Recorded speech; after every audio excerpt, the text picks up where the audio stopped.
Andrew says corner guard. We can get quality at both positions. It's over. We get quality at both positions. It's over. Trey will underperform first half of the season, explode second half when Kyle and Trey link mentally. I think those are very Perhaps. safe predictions. I don't know. I mean, the fact that I Trey don't think Lance they're gonna come out sluggish. However, I'll say that. Lance had a year to learn. He had a year to get his feet wet. They're going to have the entire offseason to prepare. I'm expecting a good start. You are. I'm expecting a couple of games where it's difficult for them to get on the same pace, but I think they pull out wins simply because Trey Lance gets going in the second half more. But I think his second half fire starts to slowly work its way into the first half, somewhere around the early quarter of the season. That Niner guy says Trent McDuffie is that guy if they trade up into the first. Burner that can play in the slot. If they can't, Marcus Jones from Houston, early day 3. Thank you, that Niner guy. Everyone check out Trent McDuffie because I don't know the dude's name, but that's the profile of a player I'm looking at. Hold on real quick. Trent McDuffie, ranked 32 from Washington, 5'11", 195. All right, someone to look for. Burner, who can play. That's good. Seems like two good things.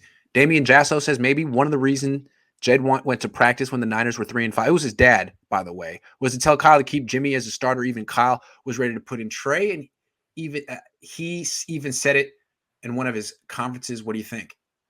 Possible. What do you think? Run that question by me one more time, please. He's saying that the reason the York started showing up to practice midseason was to tell him to not switch to Trey Lance and to stick with Jimmy Garoppolo. What do you think? Oh, that's when we were talking about when basically Daddy showed up, right? I remember that. There's no doubt that it was for PR. It was for management. It was to flex his muscles, so to speak. It was to right his ship. What he said, I'm not entirely sure, but it might have been to end the quarterback controversy, because if you notice the Trey Lance packages and everything like that, at a certain point in the season, they stopped using them. And it was almost to like erase the anticipation of Trey Lance. Did you notice that? Yeah, the conspiracy theory I had is that the Niners decided they were going to make one more trade run for Aaron Rodgers or Tom Brady, and that their number one trade pick was Trey Lance, and that they didn't want to mess up their future. But I don't believe that. But that was my conspiracy theory at the time. Calvin Austin III, Memphis, is that guy. Who? Which guy? Oh, in the slot. Okay. Calvin Austin III, Memphis. All right. Check it out. Vertical threat, I assume he's talking about. Would it be possible to trade Trey Sermon? Not really. Not for anything, because we didn't show he can do anything. I think there's a lot of question marks about him because of how we used him. So no, if we want to trade him, he needs to be a really good backup this year in a role like Kendall Hunter or something like that, so that we can then trade him if we want. But at that point, I think we keep him and move on from people like Ryan Mostert.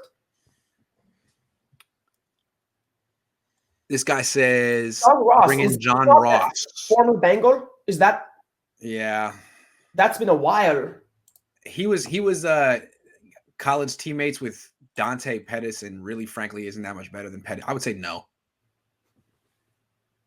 I like John Ross coming out, though, but he's done nothing. I don't know. You give him a shot, bring him into camp, maybe. Okay, bring him into camp. Give him a chance. Let's see if he can beat out Travis Benjamin.